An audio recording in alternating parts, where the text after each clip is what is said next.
안녕하세요. 저는 사연을 즐겨 듣는 50대 여성입니다. 수년 동안 남편의 병간호를 하며 지냈던 저 또한 만만치 않게 힘든 삶을 살았다고 생각했었는데요. 사연을 듣고 보니 참 힘들게 사신 분들이 많으시더라고요. 그래서 사연을 듣고 난 후 부끄러워지기도 했답니다. 고작 이런 일로 그동안 스스로를 연민하면서 살아왔구나 하는 생각이 들었거든요. 이런 부끄러움에도 용기를 내어 사연을 보내게 된 것은 저와 같은 분들에게 위로가 될까 하는 마음 때문이에요. 솔직히 아무리 가까운 가족이라고 해도 자신의 생활을 포기하면서까지 병간호를 하는 것이 쉬운 일은 아니니까요. 내세울 만한 인생을 산 것은 아니지만 사연을 들으시는 분들에게 한 줌의 위로나 희망이 되면 좋겠네요. 그럼 지금부터 이야기를 시작하도록 하겠습니다. 아주 어릴 적부터 저의 집은 참 가난하게 살았어요. 부모님의 건강이 좋지 못한 탓이었죠. 부모님 두 분 중 한 분이라도 건강했다면 달동네는 벗어나지 못해도 먹는 걱정은 안 했을 텐데. 아쉽게도 저희 부모님은 선천적으로 건강이 좋지 못했는걸요. 아버지께서는 다리가 안 좋으신 까닭에 막노동조차 하지 못하셨고, 어머님께서는 폐가 약한 탓에 모든 일이던 조금만 움직여도 쉽게 지치셨죠. 어쩔 수 없이 집안 가장의 역할은 온전히 저의 것이 되었고요. 그래서였던 것 같아요. 고등학교를 졸업하고 바로 취업을 하게 된 것이 말이에요. 불행 중 다행히도 사정을 딱하게 생각하신 담임 선생님께서 믿을 만한 곳이라며 취업 추천서를 내주셨는데요. 선생님의 말씀처럼 회사 사람들은 하나같이 참 좋으신 분이더군요. 처음 시작하는 일에 실수를 해도 꾸중을 하거나 눈치를 주는 대신 다시 한번 일을 할 수 있도록 설명을 해주셨거든요. 회사분들의 배려 덕분에 제법 안정적인 회사 생활을 할 수 있었습니다. 그만두고 싶다는 생각도 전혀 하지 않으면서요. 그리고 회사에 많은 분들이 친절하셨지만 그 중에서도 제일 많은 호의를 베풀어 주신 것은 바로 위 직급인 사수분이셨죠. 다정하고 어른스러운 사수분의 모습을 보며 자연스럽게 짝사랑을 하게 되었고요.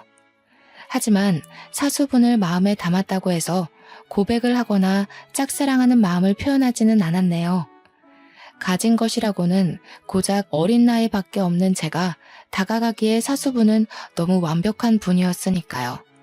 그렇게 짝사랑하는 마음만 커져간 채 일을 한 지 3년이 되었죠.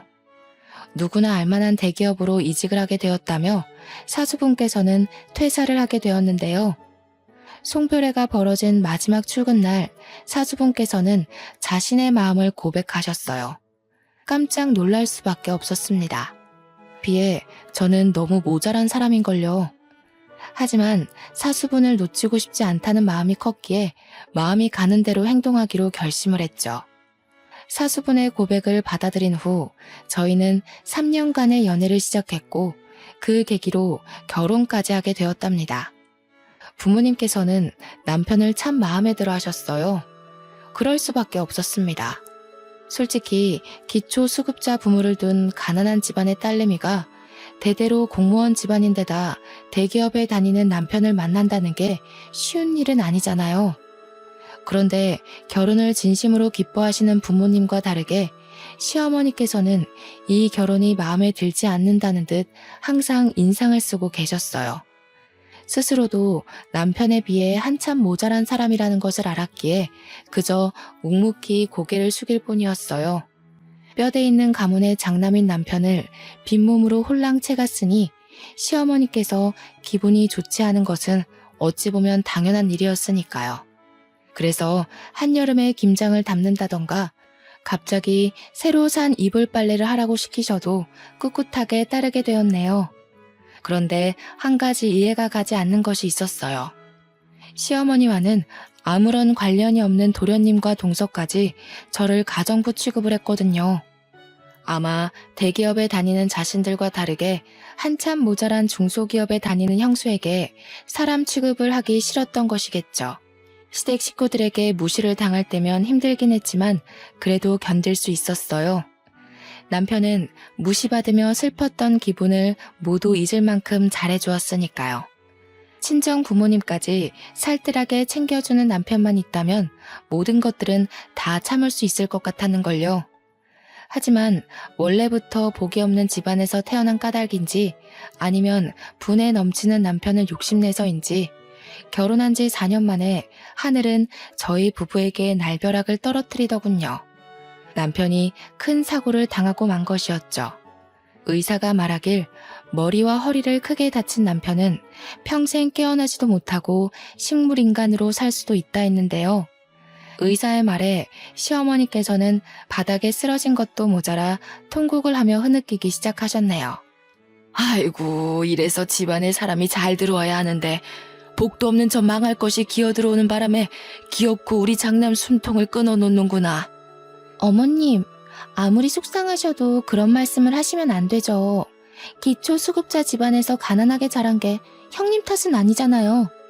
큰 사고를 겪은 남편 때문에 마음이 힘든 와중에 모든 책임을 친정에게 전가하는 시어머니와 동서를 보자 심란한 마음이 가라앉기는커녕 더욱 혼란스러워졌죠.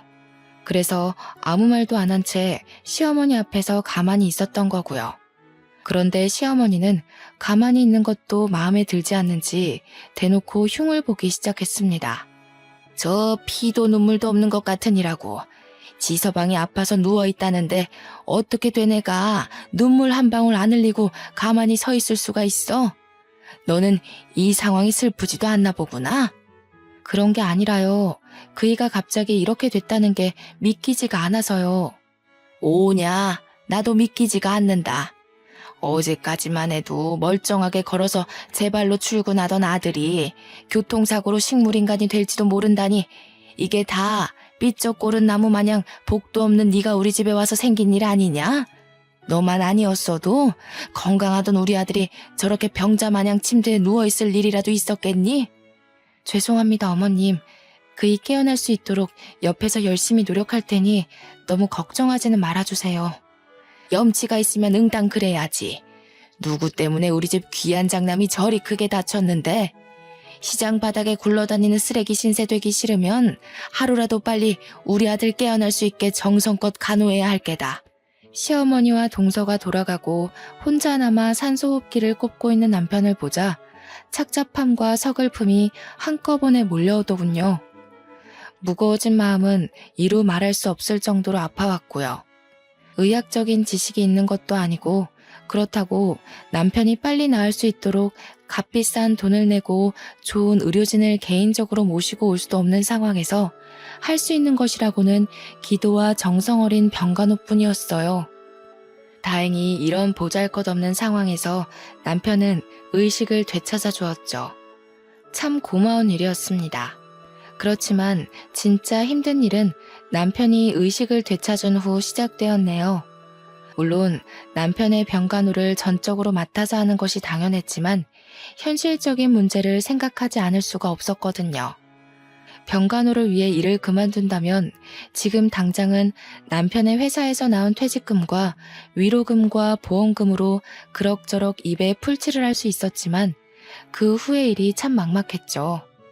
그렇다고 남편의 병간호를 포기한 채 계속 일을 다닐 수도 없는 일이었어요.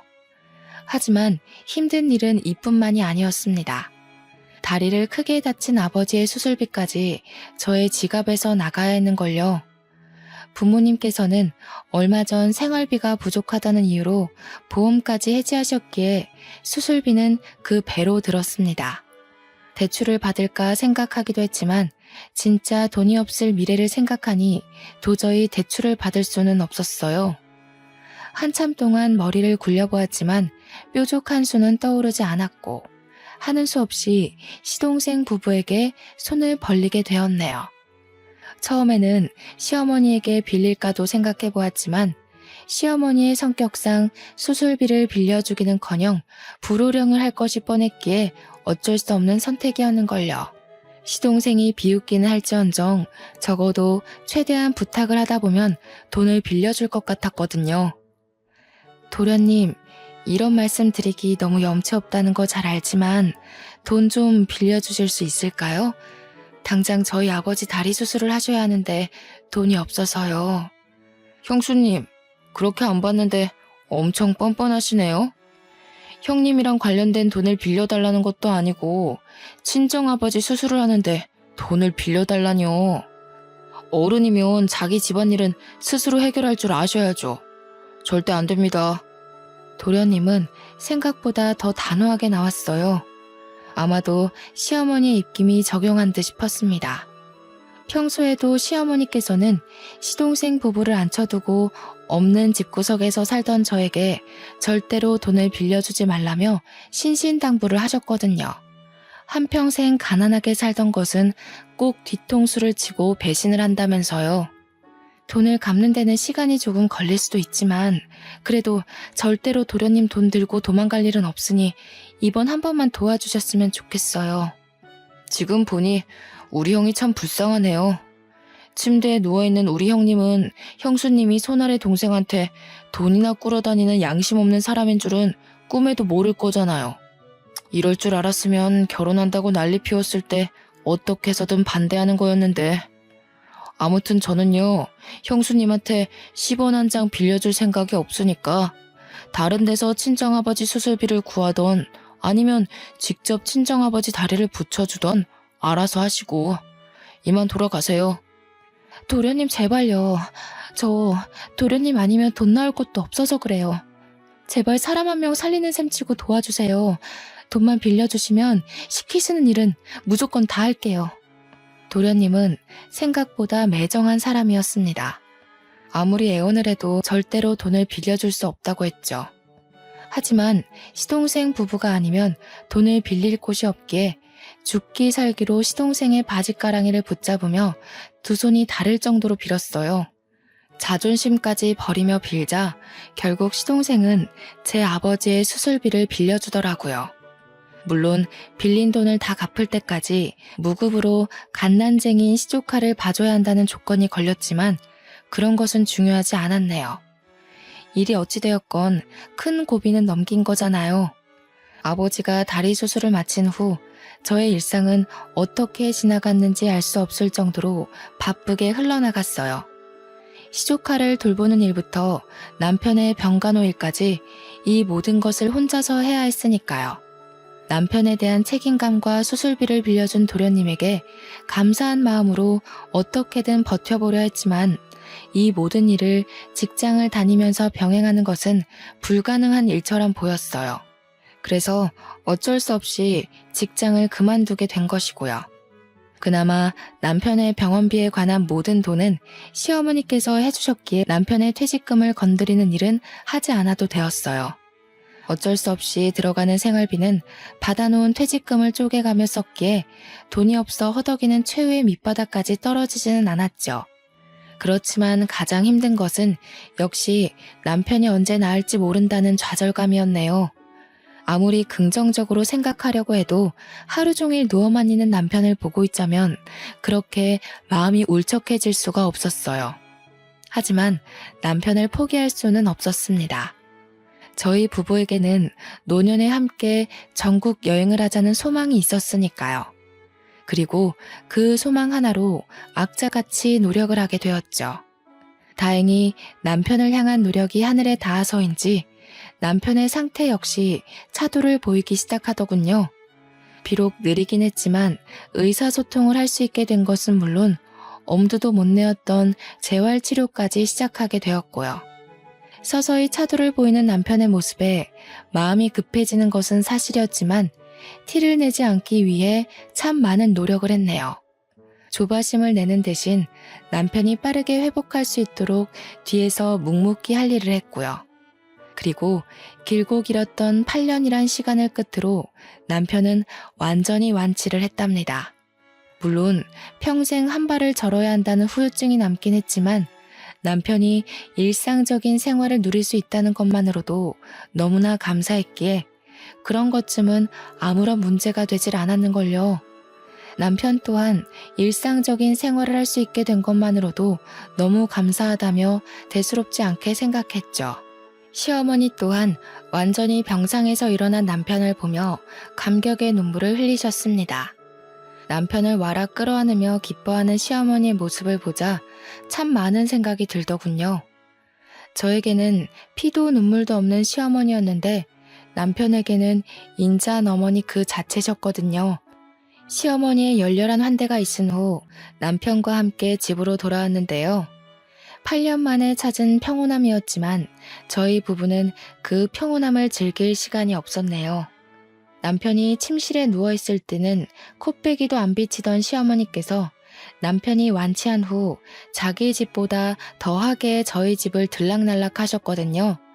그리고는 시댁으로 돌아가는 길이 멀다며 1주일이고 2주일이고 저희 집에 머물기 일쑤였습니다. 솔직히 불쑥불쑥 저희 집에 찾아오는 시어머니가 그렇게 달갑지만은 않았네요. 아무리 아들이 완치한 것이 기쁘다고 해도 결혼한 아들 집에 한 달씩 머무는 것은 말이 안 되는 거잖아요. 남편 또한 시어머니께서 시댁으로 돌아가지 않고 저희 집에 머무는 것이 불편했는지 참다 못해 먼저 이야기를 꺼냈죠. 어머니, 저희 집에 오시는 건 좋은데 그래도 여기서 지내신 지 벌써 2주일이 지났는데 집에 가보셔야 되지 않겠어요? 우리 아들이 이렇게 멀쩡해졌는데 애미가 옆에서 단단히 지키고 있어야지. 그리고 어디 여기가 남의 집이냐? 아들 집에 애미가 오는 건 당연한 일이지. 이 애미 걱정하지 말고 아범 너는 몸보신할 생각만 해라. 남편은 시어머니가 상처받지 않게 잘 돌려 말하려고 했지만 시어머니께서는 저희 집에서 한 발자국도 움직일 생각을 안 하셨어요. 시어머니가 계속해서 저희 집에 머물다 보니 보다 못한 남편은 시어머니에게 솔직하게 말을 할 수밖에 없었고요. 저도 어머니 계셔서 좋기는 한데 솔직히 너무 오랫동안 집에 계시니까 불편해서요. 물론 어머니랑 함께 있는 것도 너무 좋지만 이제는 저희 집사람이랑 단둘이서만 있고 싶어서요. 지금까지 저 사람 제 병간호하느라 곱고 예쁜 시절 다 보냈잖아요. 8년 동안 간호해준 은혜를 갚으려면 평생을 잘해도 모자라겠지만 지금이라도 저 사람이랑 단둘이 시간 보내면서 그동안 못했던 거 다 해주고 싶어요. 그러니까 어머니께서도 조금 이해해 주세요. 뭐야? 아범 너는 똥수발 드느라 고생한 마누라만 보이고 자식 걱정에 8년 동안 잠도 제대로 못 잔 이 애미는 걱정도 안 된다 이 말이냐? 도대체 저 몹쓸 것이 너한테 무슨 말을 했길래 이 애미를 내쫓으려고 하는 게야? 몹쓸 것이라뇨. 저 사람 어머니도 마다한 병수발 지금까지 싫은 기색 한 번 없이 다 들어준 고마운 사람이에요. 미창 나간 고무신 주제에 분에 넘치는 공무원 집안에 시집 왔으면 병수발 정도는 당연히 했어야지. 낳아주고 길러준 애미한테 대드는 것 보니 아범 네가 저 몹쓸 것한테 홀려도 단단히 홀린 게로구나. 아무래도 안 되겠다. 애미가 참하고 좋은 여자로 구해놨으니 당장 선부터 보고 저것하고 헤어져라. 몸도 건강해졌는데 언제까지 저 헌신짝 같은 것하고 살 수 없지 않니? 지금 저더러 재혼이라도 하라는 말씀이세요? 기가 막히게도 시어머니는 남편에게 재혼할 것을 권하셨습니다. 눈앞에 멀쩡히 살아있는 며느리가 있는데도 말이에요. 정말 어처구니가 없었어요.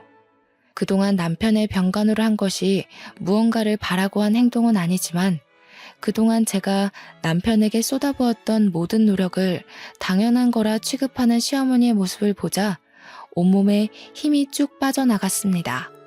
남편이 아플 때는 다 늙어 혼자 살기 싫으면 병간호라도 똑바로 하라고 윽박 지르셨던 분이 정작 남편이 다 낫고 나니 얼굴을 싹 바꾸고 남편에게 재혼을 권하시다뇨. 그건 지금까지 고생한 저에게 나가서 혼자 살라는 말이나 다름없는 거잖아요. 남편 또한 시어머니의 말이 기가 찬지 한참을 실성한 사람처럼 헛웃음만 뱉어냈어요. 그리고는 어머니에게 절대 재혼하지 않겠다고 단칼에 잘라 이야기를 했죠. 지금 저더러 저 때문에 고생만 한 저 사람 버리고 다른 여자랑 새 출발하라는 말씀이세요? 저 사람이요. 어머니한테는 단순히 어머니 대신 아들 병간호해준 며느리일 수도 있겠지만 저한테는 세상 둘도 없는 은인이자 마누라예요. 그러니까 앞으로 제 앞에서 재혼을 하니 마니 그런 말 하지도 마세요. 자꾸 재혼 들먹이면서 저 사람 괴롭히시면 어머니라고 할지라도 저 안 보고 살 거예요. 아범, 애미한테 어떻게 그런 심한 말을... 남편이 이렇게 강하게 나올 줄은 몰랐는지 시어머니 얼굴에는 당황한 표정이 역력했습니다. 당황한 것은 저도 마찬가지였어요. 소문난 효자였던 남편이 이렇게 강하게 나올 줄은 몰랐거든요. 남편과 한 차례 신랑이를 한 시어머니께서는 끝까지 시댁으로 돌아가지 않으려고 하셨지만 남편은 억지로 시어머니를 쫓아내다시피 저희 집에서 내보냈는데요. 남편의 행동이 과하다고 생각하기는 했지만 그래도 참 고맙더라고요. 결혼한 지 오랜 시간이 지났지만 아직도 처음처럼 사랑해준다는 것과 병간호하는 것이 얼마나 힘든지 모두 알아준 거잖아요. 시어머니가 가신 후 저희 부부는 둘만의 시간을 보내려고 노력했습니다. 단둘이 영화를 보거나 밤늦게까지 산책을 하면서요. 남들이 보기에는 다 늙은 나이에 무슨 주책이냐고 할 수도 있었겠지만 저희 부부에게는 더없이 행복한 시간들이었답니다. 결혼 초 남편이 안타까운 사고를 당하는 탓에 저희 부부에게는 신혼 초 즐겼어야 할 행복한 시간들이 없었으니까요. 하지만 행복한 시간을 보내는데 제일 중요한 것은 아무래도 경제적인 부분이 컸어요. 나날이 줄어가는 통장의 잔고를 보던 남편은 일단 돈을 벌어야겠다고 말을 했는데요. 다 낫기는 했지만 아직도 병원을 오가며 몸 상태를 보고 있는 남편에게 나가서 돈을 벌어 오라는 말을 하기가 좀 그렇더군요. 그래서 몸이 다 나을 때까지는 제가 나가서 돈을 벌겠다고 한 것이고요. 그런데 남편은 단칼에 그 의견을 잘라냈어요. 지금까지 고생시킨 것도 갚으려면 평생이 걸리는데 더 이상 자신 때문에 희생하지 말라면서요. 남편의 뜻은 너무나 확고했기에 어쩔 수 없이 남편의 뜻을 따를 수밖에 없었는데요. 호기롭게 일자리를 찾아 나서기는 했지만 8년의 공백기 탓인지 남편이 전공을 살려 취업을 할 수 있는 기회는 쉽사리 오지가 않았는걸요. 계속 낙방하는 현실에 남편은 어쩔 수 없이 경비원으로 취업할 수밖에 없었죠. 처음에는 많이 속상했어요. 사고 전 대기업을 다니며 누구보다 잘 나가던 남편이 음주운전을 한 누군가의 실수로 인해 잘 나가던 예전을 뒤로하고 아파트 경비원으로 일을 해야 했으니까요. 그리고 남편에게 찾아온 불행은 허영심 많고 잘난 척하기 좋아하는 시동생 부부에게는 아주 좋은 먹잇감이 되어버렸죠. 역시 인생사 세용지마라고 사람 인생 모르는 거야.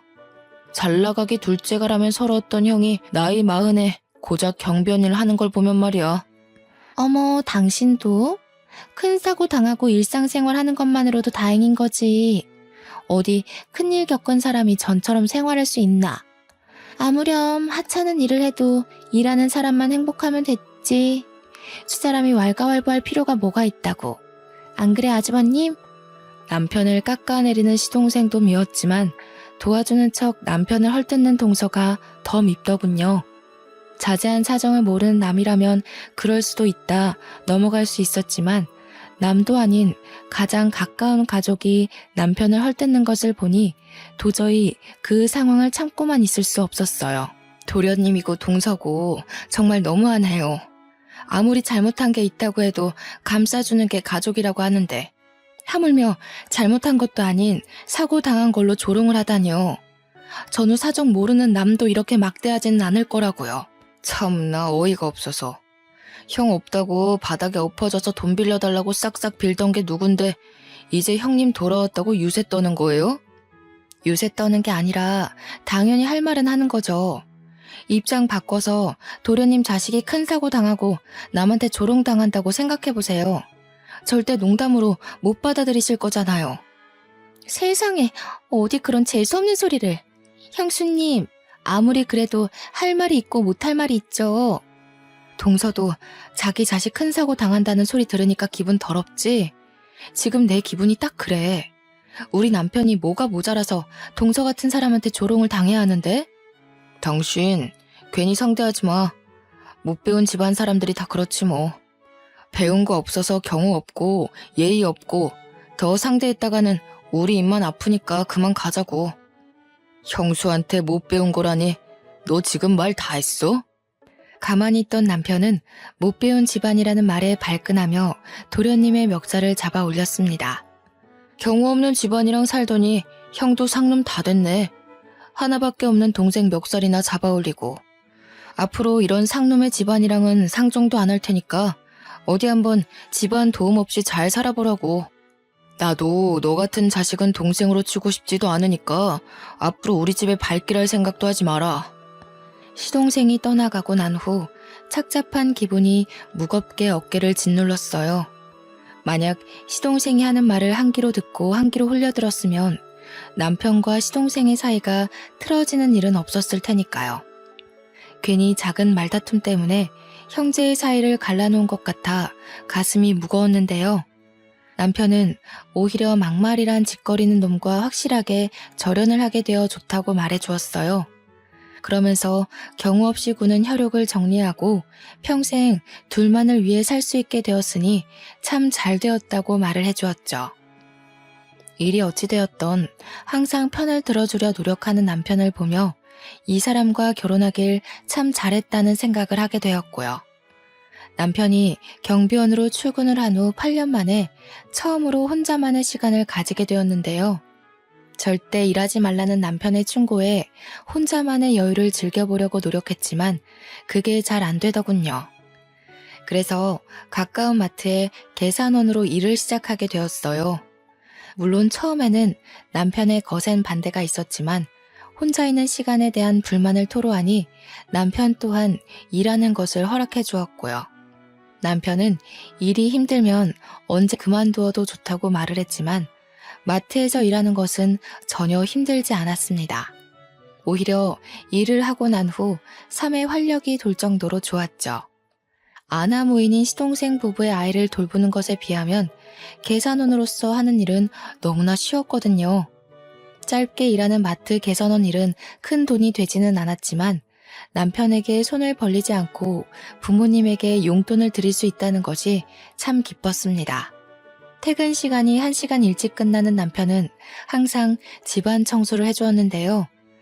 남편과 함께 평범하지만 소소한 행복을 누릴 수 있는 일상을 함께 할 수 있다는 것만으로도 참 감사했네요. 하지만 이런 행복은 그리 오래 가지 않았습니다. 남편에게 여자가 생겼기 때문이었죠. 처음에는 눈치를 채지 못했어요. 퇴근 시간이 3시간이나 늦어진 것도 갓 저녁을 먹지 않게 된 것도 모두 사정이 있어서라고 생각을 했거든요. 아무리 봐도 그쪽 남편 바람이 난 것 같아. 누가? 우리 남편이? 저 그럴 사람 아니니까 이상한 추측하지 말고 일이나 열심히 해. 참나, 등잔 밑이 어둡다더니 어두운 정도가 아니라 아주 까막눈이구만. 여기 직원들 사이에 소문 다 났어. 그쪽 남편 다방 커피집 여자랑 바람났다고. 뜬소문 믿기 좋아하는 동료 직원의 말을 무시하려고 했는데요. 동료 직원은 불쑥 핸드폰부터 내밀더군요. 동료 직원의 핸드폰에는 민망한 차림의 여자와 팔짱을 끼고 있는 남편의 모습이 찍혀 있었습니다. 눈을 비비고 다시 보아도 남편이 다른 여자와 팔짱을 끼고 있는 사진은 변함이 없었죠. 나도 처음에는 긴가민가 했는데 아무래도 맞는 것 같아서 먼저 사진부터 찍었지. 증거가 없으면 안 믿을 것 같아서. 너무 실망하지는 마. 원래 남자들이 다 그렇잖아. 병수발 들어준 조광지처 참 고마운 일이지만 새로운 여자 나타나면 눈 돌아가는 건 어쩔 수가 없는 일이니까. 당장 가서 이혼한다는 소리부터 하지 말고 슬쩍 떠봐. 솔직히 까놓고 말해서 이 나이에 이혼하고 다른 남자랑 재혼을 할 수 있는 것도 아니고 다른 여자 손때 타긴 했어도 데리고 살던 남편 살살 달래서 데리고 사는 게 훨씬 낫지.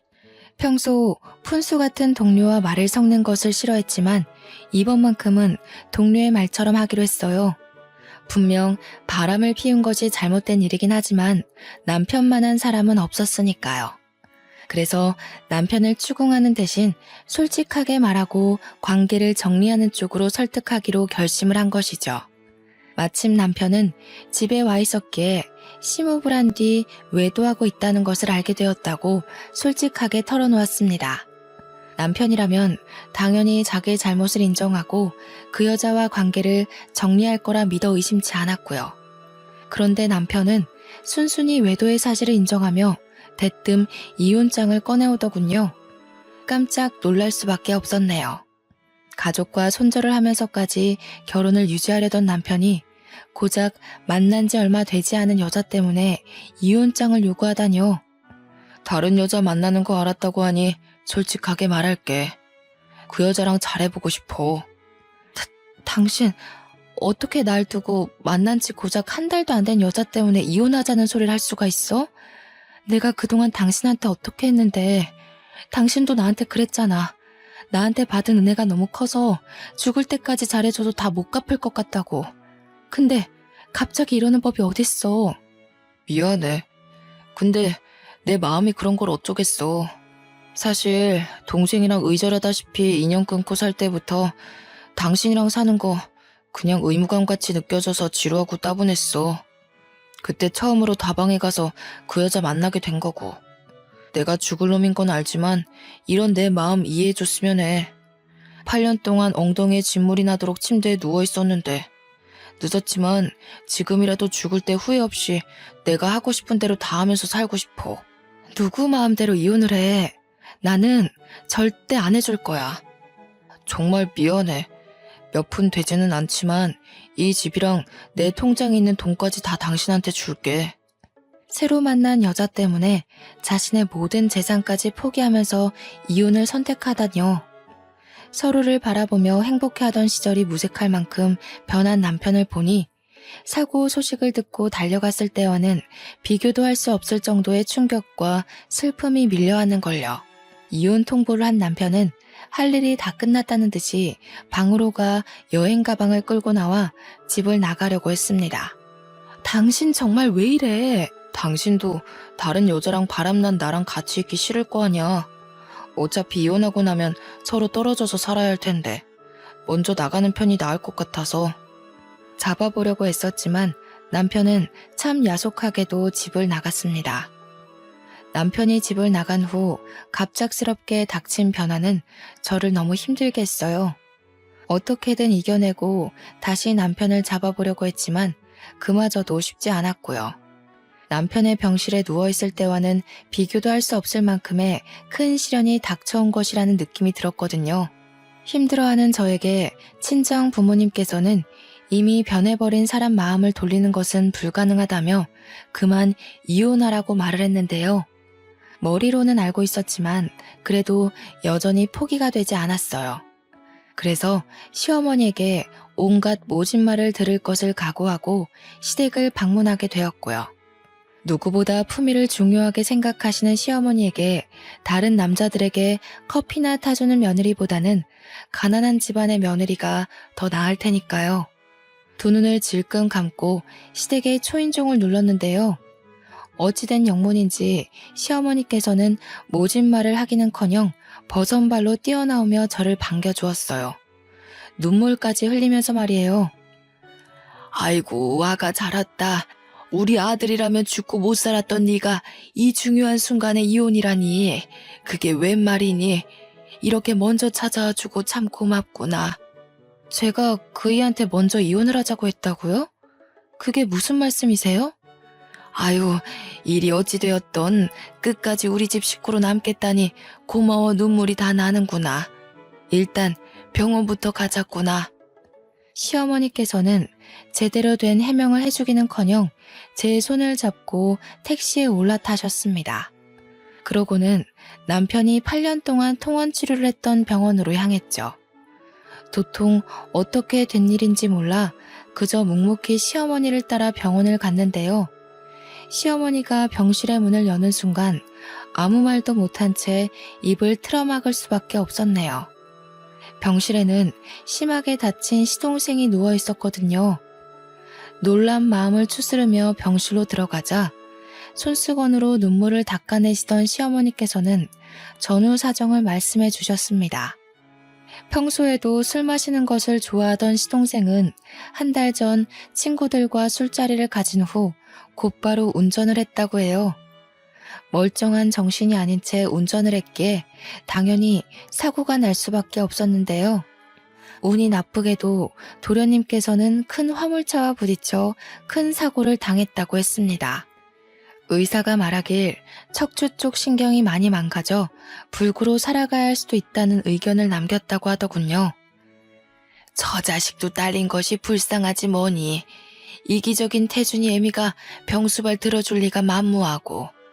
그래서 말인데 아가니가 병수발 좀 들어주면 안 되겠니?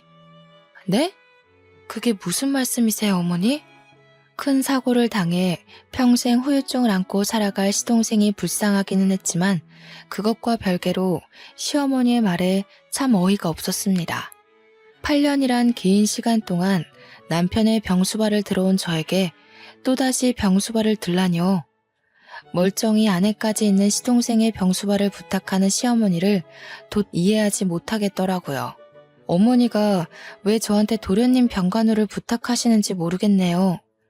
8년 전에 어머니 말씀대로라면 남편 병간호는 아내가 하는 게 맞는 거잖아요.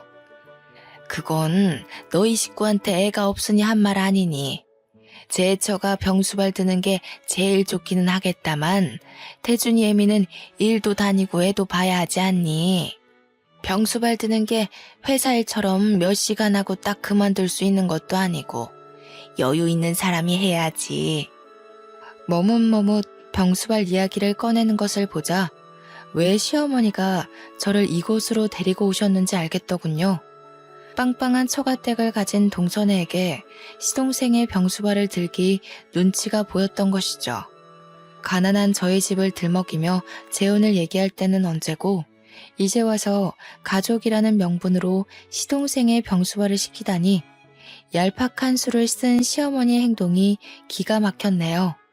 제가 왜 도련님 병수발을 들어야 하나요? 저요. 다시 예전으로 돌아가서 8년 동안 남편 병수발 들라고 하면 베끼들 만큼 다른 사람 병수발이라면 지긋지긋한 사람이에요.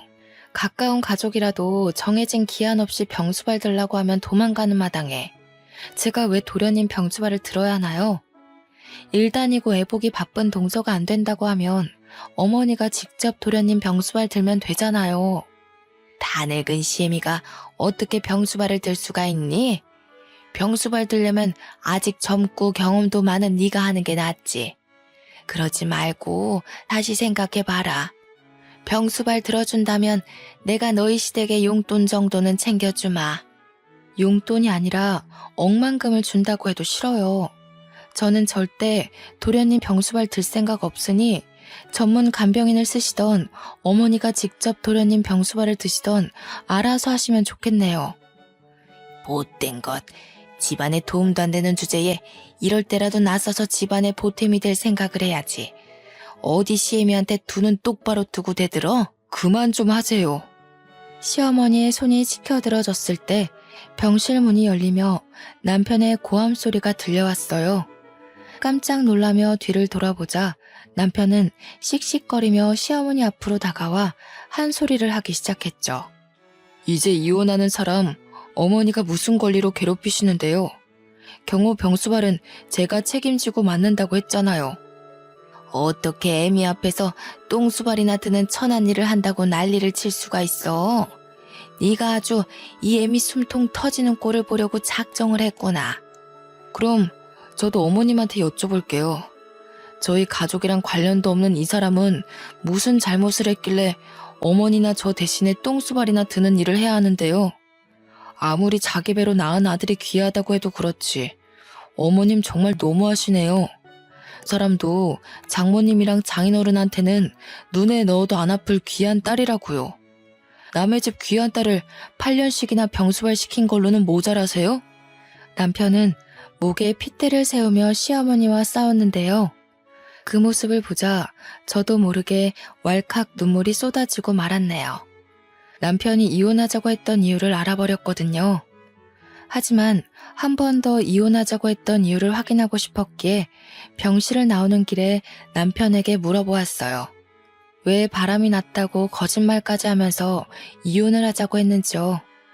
예상한 대로 남편은 저를 고생시키기 싫어서 일부러 바람이 난 것처럼 꾸미고 이혼을 하자고 했던 것이더군요. 이혼을 하지 않는 이상 끈질긴 시어머니가 도련님 병수발을 시킬 것을 알았던 것이었죠. 당신이랑 헤어질 바에는 차라리 도련님 병수발을 들면서 사는 게 낫지. 도련님 병수발 들 테니까 우리 이혼하지 말자.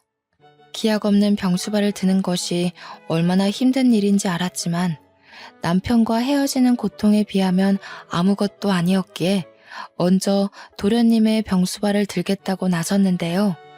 남편은 그 말에 펄쩍 뛰며 절대적으로 반대를 했습니다. 말도 안 되는 소리 하지 마. 당신 나 병수발 든 거 한두 해도 아니고 자그마치 8년이야. 꽃다운 날 다 보내고 이렇게 살게 한 것도 미안한데 여기서 더 당신을 고생시키라고? 차라리 이혼하고 나 혼자 고생하면 했지 절대로 그렇게 못해. 나한테는 도련님 병수발 하는 것보다 당신이랑 헤어지고 혼자 사는 게 더 고통스러워.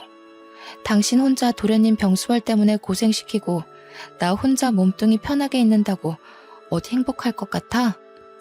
오히려 고생하는 당신 생각나서 더 고통스러울걸? 당신 마음 충분히 알았으니까 너무 혼자 감내하려고 하지 말고 같이 하자. 힘든 일 있을 때 서로 위안되자고 있는 게 부부인 거잖아. 나 당신 없으면 못 살아. 나같이 못난 놈한테 목매지 말고 새로운 남자 만나 새 출발하고 행복하게 살아. 괜히 몸고생 마음고생 하지 말고. 어떻게 해서든 설득하려고 했지만 남편의 뜻은 너무나 완고했습니다. 도저히 꺾지 못할 정도로요. 그 후 시동생의 병실을 찾아가 남편을 다시 설득하려고 했지만 그럴 때마다 남편은 저를 병원 밖으로 내쫓으며 이야기를 들으려고도 하지 않았어요. 그래서 하는 수 없이 밤마다 간절하게 빌게 되었죠. 남편과 이혼하지 않고 예전같이 잘 지낼 수 있는 기적이 일어나게 해달라고요. 바보 같은 생각인 것은 알았지만 다른 선택지는 없었어요. 남편은 아무리 설득을 해도 넘어오지 않았거든요. 그리고 간절한 진심은 기적을 가지고 온다는 말처럼 저의 기도는 이루어지고 말았네요. 출근을 하는 남편을 대신해 전적으로 시동생의 병수발을 들던 시어머니께서 먼저 백기를 들고 시동생을 시설로 보내게 된 것이었습니다. 아무리 자식이라고 해도 자신의 생활까지 포기하면서 시동생의 병수발을 들 자신이 없었던 것이었죠. 시동생이 시설로 들어간 후 저희 부부는 예전 같은 생활을 할 수 있게 되었는데요. 시어머니가 얼마나 행패를 부릴 수 있는지 자신의 두 눈으로 확인을 했기 때문인지 남편은 절대적으로 시어머니와의 거리를 유지하더군요. 참 감사한 일이었어요. 아무리 아내와 갈등이 있다고 해도 자신을 낳아준 부모님과 거리를 유지한다는 것이 결코 쉬운 일은 아니잖아요. 8년 동안 남편의 병수발을 들었다는 이야기를 들으면 다들 깜짝 놀라며 대단하다고 하는데요. 그럴 때마다 저는 손사래를 치며 남편에게 받은 사랑을 그대로 갚아준 것뿐이라고 답하곤 해요. 항상 사랑으로 감싸주고 배려해주는 남편을 만나지 못했다면 지금까지도 불행하다는 생각에 사로잡혀 우울하게 살아갔을 테니까요. 사연을 시청해주시는 분들 중에서도 가까운 가족의 병수발로 인해 힘들어하는 분들이 꽤 계실 텐데요. 그런 분들에게 절대로 무너지지 말고 힘내라는 말씀을 해드리고 싶네요. 무너지지 않고 포기하지 않는다면 가족을 사랑하는 소중한 마음과 정성은 언제나 기적을 일으키기 마련이니까요. 그럼 지금까지 사연을 시청해주신 모든 분들이 건강하길 바라며 이만 이야기를 끝내도록 할게요. 사연을 시청해주신 모든 분들께 진심으로 감사드립니다.